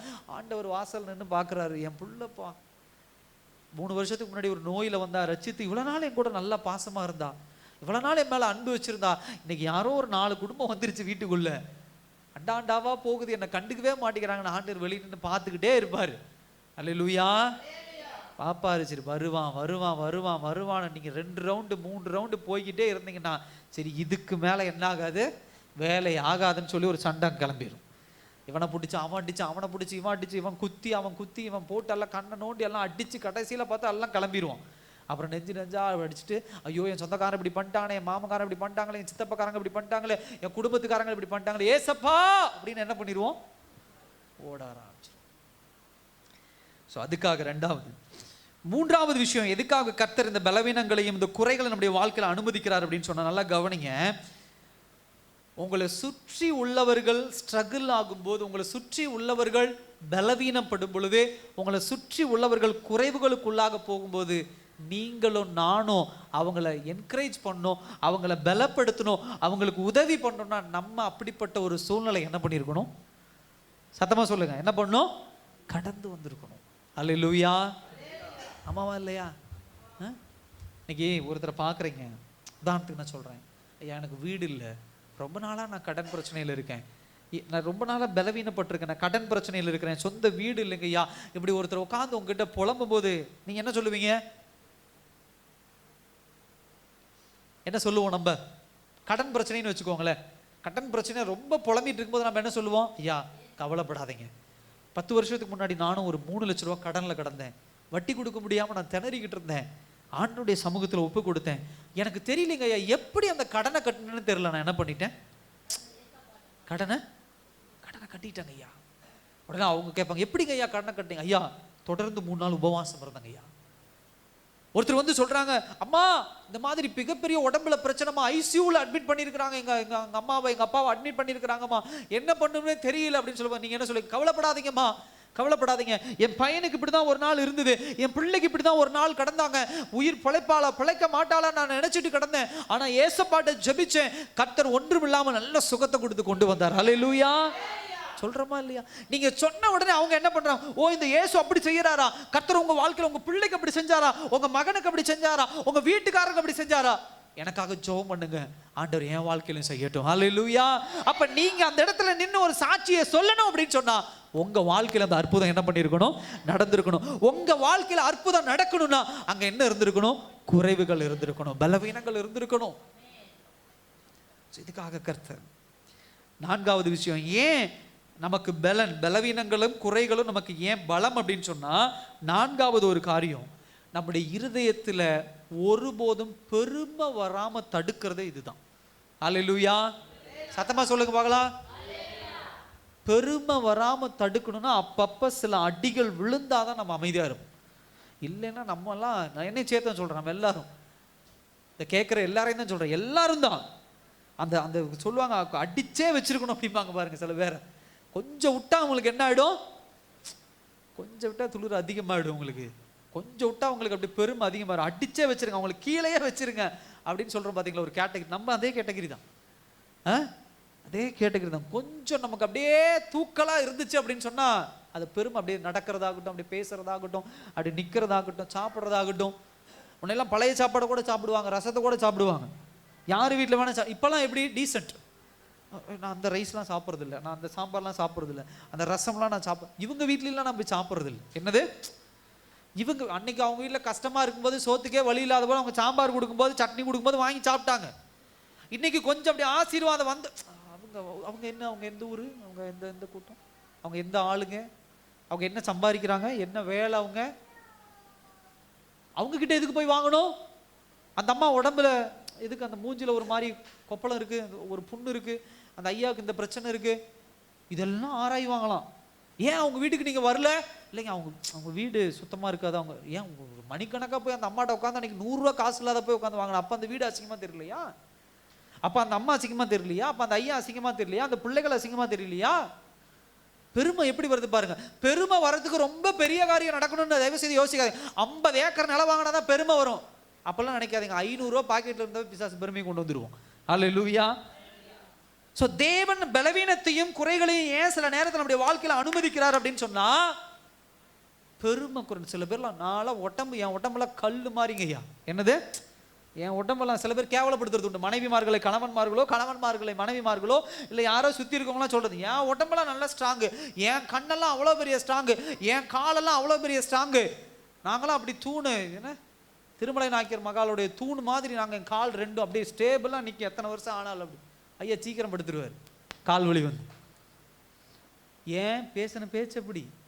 என் கண்ணு நல்லா தெரியுது, நான் 3 மாசத்துல போய் 3 கண்ணாடி போட்டு வந்துடுவார். பாஸ்டர் பவர் போய்கிட்டே இருக்கு அப்படின்னு. ஆண்டவர் தட்டுறாரு, பெருமை பேசாத, அடுத்தவனை தாழ்த்தி பேசாத. தேவ பிள்ளைகள் ரொம்ப கவனமா இருக்கணும். சில நேரத்தில் இப்படிப்பட்ட பலவீனங்கள் குறைவுகள் வருதுன்னா, நான் எங்கேயோ தப்பு பண்ணியிருக்கேன், சில விஷயங்களை ஆண்டவர் கொடுத்துட்டு திரும்ப என்கிட்ட பிடுங்குறாரு அப்படின்னு சொன்னா, இதை வச்சு நான் ஆண்டவரை மறந்துட்டேன், இதை வச்சு யாரையோ தரைக்குறைவா பேசிட்டேன், இதை வச்சு வேண்டாம். சில இடங்களுக்கு போகும்போது உங்ககிட்ட பணம் இருக்கலாம், பொருள் இருக்கலாம், நகை இருக்கலாம், ஆனா தயவு செய்து எந்த இடத்துக்கு போறோம், எப்படி போறோங்கிறதுல ரொம்ப கவனமா இருங்க. அல்லேலூயா. ஒரு ஏழ்மையான குடும்பத்துக்கு ஒரு வீட்டு ஃபங்க்ஷனுக்கு போறீங்கன்னா, ஃபர்ஸ்ட் என்கிட்ட 5 பவுன் நகை இருக்கு, 6 இருக்கு, ஒட்டியான இருக்குலாம் கட்டிட்டு போகாதீங்க. ஏன்னா அவங்க என்ன பண்ணுவாங்க, அதை பார்க்கும்போது கஷ்டப்படுவாங்க. அதுல ஒன்றும் பெருமை வேண்டாம். இல்லாதவன்ட்ட தான் பாஸ்டர் நான் போய் காட்டு பெருமைப்படுத்த முடியும், தேவையில்லை. குறை பேசுறது, அவங்கள தாழ்த்தி, நீங்க ஒரு நல்ல பேண்ட் ஷர்ட் போட்டு, என்ன பேண்ட் ஷர்ட் போட்டுருக்கிறீங்க, என்ன இதெல்லாம் சட்டை எங்க எடுக்கிறீங்க, என்ன விலை, இப்பெல்லாம் எடுக்காதீங்க, அப்படி எடுங்க இப்படி எடுங்க, தேவையில்லை. அல்லேலூயா. இதெல்லாம் உடைக்கிறதுக்கு தான் ஆண்டவர் என்ன பண்ணுகிறார், இதை அனுமதிக்கிறார். 4வது ஒரு பாயிண்ட், அதாவது 4 முடிச்சுட்டேன், அடுத்தது 4வது ஒரு பாயிண்ட் என்ன அப்படின்னா, எப்படி தேவனுடைய வல்லமை நம்மளுடைய இந்த பலவீனத்துல சரியா செயல்படும். நல்லா கவனிங்க, பலவீனத்தை ஏன் அனுமதிக்கிறார் ஆண்டவர் அப்படின்னா, அவருடைய வல்லமை செயல்படுவதற்கு. நல்லா புரிஞ்சுக்கோ. ஸோ அவருடைய வல்லமை செயல்படுவது. இப்ப புரிஞ்சுக்கோங்க, எப்படி இந்த பலவீனத்துல அவருடைய வல்லமை சரியா நம்முடைய வாழ்க்கையில செயல்படும் அப்படின்னு சொன்னா, எப்போ நீங்க உங்களை அர்ப்பணிக்கிறீர்களோ, ஹல்லேலூயா, எப்ப நீங்க உங்களை ஒப்பு கொடுக்கிறீர்களோ. நீங்க உங்களை ஒப்பு கொடுக்காம இருந்தீங்கன்னா அவருடைய வல்லமை வெளிப்பட தயாரா இருக்கும். உங்களுடைய வாழ்க்கையில இன்னமும் குறைஞ்சுக்கிட்டே போவோம், பலவீனம் அதிகரிச்சுட்டே போவோம், அவமானம் அதிகரிச்சுக்கிட்டே போகும். ரெண்டும் நிற்கும், எதிரெதிர் துணையில, எதிரெதிர் துருவத்துல நிற்கும். ஆனா எப்ப செயல்பட ஆரம்பிக்கும்னா, நீங்க ஆண்டவர் உங்க வாழ்க்கையில என்ன பண்ணணும், அனுமதிக்கணும். அல்லேலூயா. ஆண்டவர் செயல்படுவதற்கு நீங்க என்ன பண்ணணும், அனுமதிக்கணும். நீங்க என்ன பண்ணணும், ஒப்பு கொடுக்கணும் ஆண்டவருடைய சமூகத்துல. ஆங்கிலத்தில் ஒரு அழகான எம்ப்ரேஸ் அப்படின்னு சொல்லுவாங்க. எம்ப்ரேஸ்னா அப்படி கட்டி பிடிக்கிறது, அப்படி ஆற தழுவுறதுன்னு சொல்றோம் பாத்தீங்களா, அதுதான் அந்த வார்த்தையினுடைய அர்த்தம். அர்ப்பணிப்பை எப்பயுமே அப்படி கட்டி பிடிச்சு வச்சுக்கணுமா, ஆற தழுவி என்ன பண்ணுமா வச்சுக்கணுமாமா, அதுதான் கீ. கர்த்தருடைய ஆசீர்வாதம் உங்க வீட்டுக்குள்ள வருவதற்கு, கர்த்தருடைய வல்லமை உங்க வீட்டுல செயல்படுவதற்கு முக்கியமான ஒரு கதவு என்னன்னா, முக்கியமான ஒரு கீ, ஒரு சாவி என்னன்னா, என்னுடைய அர்ப்பணிப்பு, ஒப்பு கொடுத்தல். 5000 ரூபாய் கையில வந்த உடனே அவன் சொல்றான், இவன் சொல்றான், இதை செய்யறான், அதை செய்யறான், அப்படி செய்யறான், அப்படிலாம் இருக்கக்கூடாது. சில பேர் நீங்க அப்படிதான், ஆண்டவருடைய ஆசீர்வாதம் சும்மா 2000 3000 10000 வந்துட்டாவே தான் என்ன நினைக்கிறாங்களோ அதை செஞ்சிடறாங்க, தான் என்ன சாதிக்கணும்னு நினைக்கிறாங்களோ அதை பண்ணிடுறாங்க, தான் என்ன வாங்கணும்னு நினைக்கிறாங்களோ அதை பண்ணிடுறாங்க. தயவு செய்து அதுதான் உங்க வாழ்க்கையில மிகப்பெரிய அடியா விழும். கர்த்தர் ஏதாவது ஒரு சின்ன ஆசீர்வாதத்தை கொடுக்குறாருன்னா தயவு செய்து அதை வாங்கி ஜெபிச்சு தேவ சமூகத்தில் வைங்க. ஆண்டவரே இதை நான் என்ன பண்ணட்டும், அது 1000 ரூபாயா இருக்கலாம், 5000 இருக்கலாம், 10000 இருக்கலாம், லட்சமா இருக்கலாம், கோடியா இருக்கு, எவ்வளவு வேணா இருக்கட்டும், ஈக்குவல், எவ்ரிதிங் இஸ் ஈக்குவல், எல்லாமே சமந்தான். இந்த 5000 என்ன பண்ணிடக்கூடாது, உன்னை சுயமா சிந்திக்க வச்சிடக்கூடாது. இந்த 10000 என்ன பண்ணிடக்கூடாது, உனக்குள்ள பெருமையை கொண்டு வந்துடக்கூடாது. இந்த விஷயத்துல நீங்க ரொம்ப என்ன பண்ணணும், கவனமா இருக்கணும். அப்ப அதுக்கு என்ன தேவை? அர்ப்பணிப்பு தேவை. சரண்டர் பண்ணும் தெய்வ சமூகத்துல. உன் பின்னாடி என்ன வளர்ந்தாலும் சரி, உன் பாக்கெட்டுக்குள்ள என்ன வந்தாலும் சரி, நீ என்ன வீடு வாங்கினாலும் சரி, நிலம் வாங்கினாலும் சரி, என்ன பெருமையான காரியங்கள் உன் வாழ்க்கையில் நடந்தாலும் சரி, குறைவுகள் வந்தாலும் சரி, நிறைவுகள் இருந்தாலும் சரி, எது நடந்தாலும் கர்த்தருடைய சமூகத்துல என்ன பண்ணிக்கொண்டே இருக்கணும், அர்ப்பணிச்சுக்கிட்டே என்ன பண்ணும் இருக்கணும். தயவு செய்து உங்க மாம்சத்தை என்ன பண்ணிடக்கூடாது, அலோ பண்ணிடக்கூடாது உங்களுடைய வாழ்க்கையில. எப்பொழுதும் தேவன் பயன்படுத்துகிற கற்சாடியா இருக்கணுமோ தவிர நீங்களா நிறைச்சு வச்ச கற்சாடியா என்ன பண்ணக்கூடாது, இருக்கக்கூடாது. அல்லேலூயா. யோவான் 2ஆம் அதிகாரத்துல கர்த்தர் எந்த கற்சாடியை பயன்படுத்தினார்? எந்த கற்சாடியை பயன்படுத்தினார்? வெளியில இருக்கக்கூடிய கற்சாடி, அவமானப்பட்ட கற்சாடி, தேவையில்லாத கற்சாடி, பிரயோஜனம் இல்லாத கற்சாடி. அந்த கற்சாடியை தூக்கிட்டு வந்து உள்ள வைங்கிறாரு. அப்ப என்ன அர்த்தம்? தண்ணியோட கற்சாடியை தூக்க முடியாது. அப்ப எம்டி கற்சாடி, குறைவுள்ள கற்சாடி, காலியான கற்சாடி. இப்ப ஆண்டவர் சொல்றாரு, அதுல என்ன ஊத்து? தண்ணிய ஊத்து. ஆண்டவருடைய வார்த்தை என்னன்னா, தண்ணிய ஊத்து. நீ கேட்டது திராட்சரசமா இருக்கலாம், ஆனா ஆண்டவர் ஊத்த சொன்னது என்ன? ஹல்லேலூயா. சில நேரத்தில் ஆண்டவர் நீங்க கேட்கறது ஒண்ணா இருக்கும், ஆண்டவர் செய்ய சொல்றது ஒண்ணா இருக்கும். தயவு செய்து நீங்க கேட்கறதா நடக்கணும்னு எதிர்பார்க்க கூடாது. ஹல்லேலூயா. உலகப்பூர்வமா பார்க்கும்போது ஆண்டவர் எனக்கு வீடு வேணும்னு கேட்பீங்க, ஆண்டவர் வண்டி வாங்க வைப்பார். நீங்க வண்டி வேணும்னு கேட்பீங்க, ஆண்டவர் வீடை வாங்க வைப்பார். எதிர்பார்க்க முடியாது. கர்த்தருடைய சித்தம்ங்கிறது வேற, அதை நீங்களும் நானும் யூகிக்க முடியாது. நான் இதை எதிர்பார்த்தேன், ஆனா ஆண்டவர் இதை கொடுத்தாரு. ஆண்டவர் என்ன கொடுக்குறாரோ அதை வாங்கிட்டீங்கன்னா சந்தோஷமா போயிடுவீங்க. நீங்க எதிர்பார்த்ததை போய் பிடிச்சி ஆட்டி உலுக்கி புடுங்கிட்டு வந்தீங்கன்னா அது என்ன பண்ண ஆரம்பிச்சிடும், போட்டு உங்களை உலுக்கி எடுத்துரும். அல்லேலூயா. சில காரியங்களை தவிர்க்கிறது இந்த மாதிரி விஷயங்கள்ல ரொம்ப நல்லது. ரொம்ப முக்கியமான விஷயம் அதுதான். பயம் வரக்கூடாது அப்படின்னு சொன்னா கர்த்தர் என்ன தராரோ அதை வாங்கி கொள்ளுகிற ஒரு எம்டி வெஸ்லா இருக்கணும், காலியான பாத்திரமா இருக்கணும். அப்ப காலியான பாத்திரம் அப்படின்னு சொன்னா அங்க பலவீனம் இருக்கணும், அங்க அவமானம் இருக்கணும், அங்க குறைகள் இருக்கணும். இதெல்லாம் இருந்தாதான் கர்த்தர் இருந்து பெருகிற பாத்திரமா இருப்போம். இல்லைன்னா கர்த்தருக்கு முன்னாடி எல்லாம் என்கிட்ட இருக்குது அப்படிங்கிற பாத்திரமா மாறிடும். அல்லேலூயா. ஆண்டவர் ஒரு நாள், இந்த இன்சிடென்ட் உங்களுக்கு எல்லாம் தெரியும். ஒரு நல்ல செல்வந்தன் என்ன பண்றான், ஆண்டவர்கிட்ட வரான். வந்து கேட்குறான், ஆண்டவரே நான் எல்லாமே செய்யறேன், என்ன பண்றேன், நான் எல்லாமே செய்யறேன் ஆண்டவரே, என்கிட்ட எந்த குறையும் இல்லை. அவன் பேச்சுல ஒரு பெருமை. நான் ஏழைகளுக்கு கொடுக்குறேன், தசமபாகம் கொடுக்குறேன், காணிக்கைகள் கொடுக்குறேன், நிறைய சொத்து இருக்குது, என்கிட்ட பணம் இருக்குது, எல்லாமே என்கிட்ட இருக்கு ஆண்டவரே. இப்போ நான் பரலோகம் வரதுக்கு என்ன செய்யட்டும் அப்படின்னு சொல்ல. அப்போ ஆண்டவர் என்ன சொல்ற, எல்லாத்தையும் நீ தரித்தொன்னு கொடுத்துரு, ஏழைகளுக்கு கொடுத்துரு. ஏன் ஆண்டவர் அப்படி சொல்றாரு? ஏன் பணக்காரனை கண்டா ஆண்டவருக்கு பிடிக்காதா? சொல்லுங்க. பணக்காரன் கண்டப்போ ஐயோ கிறிஸ்தவனா இருந்தால் ஏழையா தான் இருக்கணும், அப்படி கிடையாது. நல்லா கவனிங்க. கர்த்தர் அவங்ககிட்ட ஒரு குறை இருக்கணும்னு பார்க்குறாரு. அல்லேலூயா. ஏன்னா அவனுக்குள்ள தங்கிட்ட இருக்கிறதுனால நான் எல்லாமே செஞ்சுட்டேன், எல்லாமே நான் பண்ணிட்டேன், எல்லாமே நான் கொடுத்துட்டேன், அதை செஞ்சுட்டேன், இதை செஞ்சுட்டேன், இப்படி பண்ணிட்டேன், அப்படி பண்ணிட்டேன். அவன் என்ன தன்னை எப்படி கர்த்தருக்கு முன்னாடி போர்ட்ரேட் பண்றான், எப்படி கர்த்தருக்கு முன்னாடி தன்னை உருவகப்படுத்துகிறான் அப்படின்னு சொன்னா, நான் எல்லாத்துக்கும் தகுதி உள்ளவனாக என்னை நானே வளர்த்து கொண்டேன், என்னை நானே உருவாக்கி கொண்டேன். அப்படி ஒரு உருவகத்தை கர்த்தர் முன்னாடி கொண்டு வர ஆண்டவர் சொல்ற, எல்லாத்தையும் கொடுத்துரு. இப்போ எல்லாத்தையும் கொடுத்துட்டு அவங்ககிட்ட இல்லாம போ. அப்போ இல்லாம போனால் அவன் யாரை நாட ஆரம்பிச்சிருவான், கர்த்தரை நாட ஆரம்பிச்சிருவான். கர்த்தரை நாட ஆரம்பிக்கும் போது இப்போ கர்த்தர்கிட்ட போய் இப்படி நின்று பேச அவனுக்கு தைரியம் வருமா? நான் அதை செஞ்சுட்டேன், இதை செஞ்சுட்டேன், இதை பண்ணிட்டேன், அதை பண்ணிட்டேன், பரலோகம் போக நான் தகுதி தானே, தைரியம் வருமா? வராது. அல்லேலூயா. கடைசி ஒரு காரியத்தை சொல்லி நான் முடிக்க விரும்புகிறேன். அதாவது அப்போஸ்தலனாகிய பவுல் இங்க சொல்ற ஒரு காரியம் 9ஆம் வசனத்துல என்ன சொல்றாரு, அதற்கு அவர் என் கிருபை உனக்கு போதும், பலவீனத்திலே என் பலம் என்ன பண்ணும், பூரணமாய் விளங்கும். ஹல்லேலூயா. சகோதர சகோதரியே, இந்த உலகத்துல நமக்கு தேவையானது ஒன்றே ஒன்றுதான். அது என்னது? தேவனுடைய கிருபை மாத்திரம். ஹல்லேலூயா. அப்ப நீங்க எதையும் குறைவுகளாக அவமானமாக பார்க்க கூடாது. உங்களுக்குள்ள இருக்கிற தேவ கிருபையை நினைச்சு சந்தோஷப்படுங்கிறார். அதான் சொல்றாரு, என் கிருபை உனக்கு போதும்பா. ஐயா எனக்கு வீடு இல்லை, என் கிருபை உனக்கு போதும். ஏசப்பா எனக்கு வண்டி இல்லை, என் கிருபை உனக்கு போதும். ஏசப்பா ஒரு 5 பவுன் நகை, என் கிருபை உனக்கு போதும். அல்லேலூயா. ஏன்னா அவருடைய கிருபைக்குண்டான கனத்தையும் மகிமை நம்ம கொடுக்காததுனால தான் கர்த்தர் திரும்ப திரும்ப அழுத்தமா சொல்றாரு, அவருடைய கிருபைக்குண்டான கனத்தை கொடு, அவர் கிருபைக்குண்டான மகிமையை கொடு, அவர் கிருபைக்குண்டான ரெஸ்பெக்டை கொடு. அல்லேலூயா.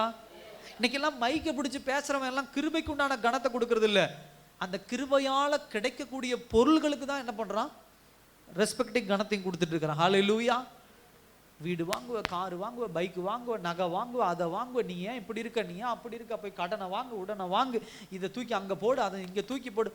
பிரசங்க மேடையில் இதை பேச வேண்டிய அவசியம் கிடையாது. ஹல்லேலூயா. ஒருத்தன் நகை வாங்கணும், ஒருத்தன் வீடு வாங்கணும், ஒருத்தன் கார் வாங்கணும்னா நீங்க உலகத்துல ஏகப்பட்ட பேர் இருக்கிறான். நீ இந்த இன்வெஸ்ட்மெண்ட் பண்ணி இவ்வளவு பணம் வரும், இதை அப்படி பண்ணு, அதுல அவ்வளவு பணம் வரும், அதை அப்படி போடு, இவ்வளவு வரும், இது இப்படி போடு, இவ்வளவு வரும். ஏகப்பட்ட பேர் இருக்கிறான். பலிபீடம் அதுக்கு தேவையில்லை. ஹல்லேலூயா. பிரசங்கி அப்படிங்கிற ஒரு பேர் உனக்கு தேவையில்லை. தெளிவா புரிந்து வைத்துக் கொள்ளுங்க. கிருபையை பெருமையா நினைக்கணும். கிருபைக்காக நிக்கணும். நான் ஏற்கனவே சொன்னது போல பவுல் 3 முறை ஆண்டவர்கிட்ட போய் கேட்கிறார், ஆண்டவரே நான் பலவீனம் உள்ளவனாக இருக்கேன், ஆண்டவரே நான் பலவீனம் உள்ளவனாக இருக்கேன், ஆண்டவரே நான் பலவீனம் உள்ளவனாக இருக்கிறேன். ஆண்டவர் சொல்றாரு, இல்லப்பா, என் கிருபை உனக்கு போதும், அது உன்னை எல்லா விஷயத்திலும் சாட்டிஸ்ஃபை பண்ணும், அது உன்னை எல்லா விஷயத்திலும் திருப்திப்படுத்து. எனஃப். ஹல்லேலூயா. அப்புறம் தான் பவுலுக்கு புரியுது, என்னுடைய பலவீனம் அது இருக்கலாம், என் பலவீனம் கண்டிப்பா இருக்கும், அது மாறாது. ஆனா என் பலவீனத்தை காட்டிலும் தேவ கிருபை எனக்கு சஃபிஷியன்ட். ஹல்லேலூயா. அது எனக்கு போதும். ஹல்லேலூயா. பசியோட கிடக்கிறோம். நல்லா கவனிங்க, இப்ப புரியும் பாருங்க உங்களுக்கு. ஒரு வாரமா பசி. என்னது? ஒரு வாரமா பசி, சாப்பாடே இல்லை, அப்படியே வயிறு அப்படியே கிள்ளிட்டு கிடக்குது. 10 தங்க கட்டி கொண்டாந்து உங்களுக்கு கொடுக்குறாங்க, இதுதான் உனக்கு அப்படின்னா நீங்க உங்களுக்கு எப்படி இருக்கும்? பசி எங்கேயோ போயிடும் ஐயாவுக்கு. உங்களுக்கு அப்ப நம்ம என்ன கேட்போம்? எனக்கு தங்கம் வேண்டாமியா, எனக்கு சாப்பாடை கொடு, செத்து போயிடும் நாளைக்கு, தங்கத்தையா நான் சாப்பிட முடியும்? அவன் சொல்லிட்டான், உனக்கு தங்கம் மாத்திரம் தான் கொடுப்பேன், சாப்பாடே கிடையாது, உனக்கு இது வேணுமா அது வேணுமான்னு கேட்டா, எனக்கு தங்கம் வேண்டாம், எனக்கு சாப்பாடு மாத்திரம் போதும். ஹல்லேலூயா. அதே போலதான் தேவன் நமக்கு கொடுத்த கிருபையினுடைய வேல்யூ எப்ப உணர்வோம்னா, அதுக்குண்டான பசி எடுக்கும்போது தான் உணர ஆரம்பிப்போம். அதுக்கு தான் ஆண்டவர் இப்படிப்பட்ட அவமானங்களையும் பலவீனங்களையும் நம்முடைய வாழ்க்கையில் அனுமதிக்கிறார். அப்படி வரும்பொழுதுதான் தேவ கிருபை என்ன என்பதை புரிஞ்சு கொள்ள முடியும். நம்மளை ஒருத்தர் மன்னிக்காத போது கர்த்தர் மன்னிக்கிறார், அது ஒரு கிருபை. நமக்கு ஒருத்தர் இறங்காத போது கர்த்தர் நமக்கு இறங்குறார், அது ஒரு கிருபை. எல்லாரும் கைவிட்ட பொழுது கர்த்தர் நம்மை கைவிடாமல் நிற்கிறார், பாத்தீங்கன்னா, அது ஒரு கிருபை. அப்ப இது எல்லாம் உணர்னா இப்படிப்பட்ட சூழ்நிலைகள் நடக்கணும். நீ என் மேல அன்பு வச்சாலும் சரி, அன்பு வைக்காட்டி போனாலும் சரி, என் கர்த்தர் என் மேல் அன்பு வைத்திருக்கிறார். ஹல்லேலூயா. அந்த கிருபையை உணர்ந்த பிள்ளைகளா இருக்கணும். Grace is sufficient. இன்னைக்கு நீங்களும் நானும் சொல்ல வேண்டிய வார்த்தை அதுதான். என் தேவை கிருபை போதுங்கய்யா. இருந்துட்டு போறேன், ஓட்ட வீடு ஒழுகுற வீடு இருந்துட்டு போறேங்கய்யா, நடந்து போறேன் இருந்துட்டு போறேங்கய்யா, அவர் அப்படி இருக்கிறாரா இருந்துட்டு போறாரு, இவங்க எப்படி இருக்கிறாங்களா இருந்துட்டு போறாங்க, எனக்கு கிருபை போதுங்க ஐயா. ஏன்னா எல்லா மனுஷனும் எல்லோரோட ஒப்பிட்டு கொண்டு தான் இருப்பான். உதாரணத்துக்கு நீங்க என்னோட ஒப்பிடுறீங்கன்னா நான் இன்னொருத்தரோட ஒப்பிடுவேன், அவன் இன்னொருத்தரோட ஒப்பிடுவான். சைக்கிள் வச்சிருக்கிறவன் வண்டிக்காரனை பார்ப்பான், டூ வீலர் வச்சிருக்கிறவங்க காருக்காரரை பார்ப்பான், கார் வச்சிருக்கிறவங்க விலை உயர்ந்த கார் வச்சிருக்கிறவனை பார்ப்பான், அவன் வச்சிருந்தா பஸ்ஸுக்காரன், இப்படியே தான் பார்த்துக்கிட்டே இருப்பான். எவனும் சாட்டிஸ்ஃபைட் கிடையாது. ஹல்லேலூயா. ட்ரெயின் வச்சிருக்கிறேன், அதுக்கப்புறம் ஹெலிகாப்டர் பார்ப்பான், ஹெலிகாப்டர் வச்சிருக்கவன் ஏரோப்ளைன் பார்ப்பான், ஏரோப்ளைன் வச்சிருக்கிறவன் ராக்கெட்டை பார்த்துட்டு இருப்பான், ராக்கெட் வச்சிருக்கிறவன் இன்னும் பெரிய ராக்கெட்டை உருவாக்கணும், இப்படியே தான் போவான். சாட்டிஸ்ஃபை கிடையாது. இந்த உலகம் ஒருபோதும் திருப்திப்படுத்தாது நம்மளை. அப்ப நான் எதுலங்க திருப்தி அடையிறது? எது இருந்தாலும் இல்லாம போனாலும் சரி, படுத்தா தேவ கிருபை என்னோடு உண்டு. ஹல்லேலூயா. அந்த கிருபை எனக்கு போதும். இந்த கிருபை தான் என்னை ஆசீர்வதித்தது, இந்த கிருபை தான் என்னை ரட்சித்தது, இந்த கிருபை தான் எனக்கு சுகம் கொடுத்தது, இந்த கிருபை தான் என்னை பரலோகம் கொண்டு போக போகிறது. ஹல்லேலூயா. அப்ப இப்படிப்பட்ட கிருபையை தான் நான் வாஞ்சிக்கிறேன். பவுல் புரிஞ்சுக்கிட்டாரு. போய் ஆண்டவர்கிட்ட உட்காந்து, ஆண்டவர் எனக்கு சுகத்தை கொடுங்க கேட்ட. ஆண்டவர் சொன்ன, இல்லப்பா கிருபை போதும். அப்புறம் ஆரம்பிச்சாரு, வலி வேதனை சுகவீனம்லாம் ஒரு பக்கம் இருக்கட்டும், அதை மறந்துட்டு இப்ப ஆண்டவர் உடைய கிருபை மேலானது, உடைய கிருபை மேலானது. ஹல்லேலூயா. சில நேரங்கள்ல ஆண்டவர்கிட்ட கிட்ட நெருங்கி சேருங்க நம்முடைய பலவீனத்தை நம்ம மறந்துடுவோம், நம்முடைய குறைகளை மறந்துடுவோம், நமக்கு நடந்த அவமானங்களை மறந்துட்டு தேவனுடைய நாமத்தை மகிமைப்படுத்திக்கிட்டே இருப்போம். ஹல்லேலூயா. யார் பேசுறவங்க பேசிட்டு போறாங்க, யார் என்ன பேசுறவங்களும் பேசிட்டு போறாங்க, நான் தேவ நாமத்தை மகிமைப்படுத்திக்கிட்டே இருப்பேன். ஏன்னா நான் ரியலைஸ் பண்ணிட்டேன், நான் புரிஞ்சுக்கிட்டேன். அவனுக்கு புரியல. அவன் என்கிட்ட இது இருந்தாதான் நல்லது, அது இருந்தாதான் மேன்மையானது, இப்படி இருந்தாதான் வல்லமை நினைச்சிட்டு இருக்கிறான். ஆனா எனக்கு புரிஞ்ச விஷயம், கர்த்தர் என்ன ரியலைஸ் பண்ண விஷயம், கர்த்தர் என்னை தேடி வந்து எனக்கு சொன்ன விஷயம், என் கிருபை உனக்கு என்னது போதும். ஹல்லேலூயா. அதுதான் உனக்கு சமாதானம், அதுதான் உனக்கு சந்தோஷம், அதுதான் உனக்கு நிம்மதி, அதுதான் உன்னை பரலோகத்துக்கு கொண்டு போக போகிறது. ஹல்லேலூயா. நீ எதிர்பார்க்கிற பணம் அல்ல, நீ எதிர்பார்க்கிற பொருள் அல்ல, நீ எதிர்பார்க்கிற உறவுகள் அல்ல, இல்ல இந்த உலகம் எதுவும் உன்னை பரலோகம் கொண்டு போறது இல்ல. என் கிருபை மாத்திரம் தான் உன்னை பரலோகம் கொண்டு போகுது. ஹல்லேலூயா. அப்ப அதை தானே நம்ம உயர்த்திக்கிட்டே இருக்கணும், அதை தான் நம்ம போற்றிக்கிட்டே இருக்கணும். அதனால தான்